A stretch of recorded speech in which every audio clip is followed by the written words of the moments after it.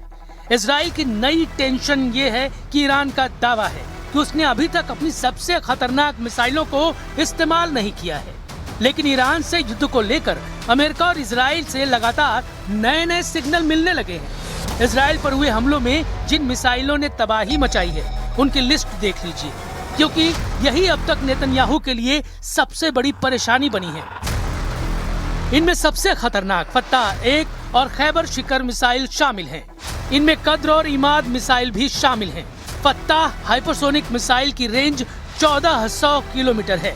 खैबर शिकर missile की range 1450 kilometre है। कद्र मिसाइल की रेंज 2000 किलोमीटर तक है और इमाद मिसाइल की रेंज 1700 किलोमीटर है। मिसाइलों को लेकर ईरान की तरफ से ऐसी वार्निंग इसलिए आ रही है क्योंकि नेतन्याहू और ट्रंप का रुख अमेरिका को लेकर काफी सख्त देखा जा रहा है। If you look at the Middle East, I would say prior to us hitting Iran so hard, we could have never made that deal because you would have had a dark cloud over the Middle East when we took out their nuclear capability, which was one of the great military maneuvers of all time. It was flawless. You saw that. Trump और Netanyahu दोनों जानते हैं कि Israel पर Iran की जितनी missile गिरी, ऐसे हर धमाके ने इजराइल के मिसाइल डिफेंस सिस्टम का पुर्जा ढीला कर दिया। तेल अवीव से लेकर हाइफा और अशदोद से लेकर बेन गुरियन हवाई अड्डे तक हर मिसाइल हमले ने नेतन्याहू को ईरान पर नया प्लान बनाने पर मजबूर कर दिया है और ईरान में हुए हिंसक प्रदर्शन इस नई रणनीति का सबसे बड़ा सबूत माना जा रहा है।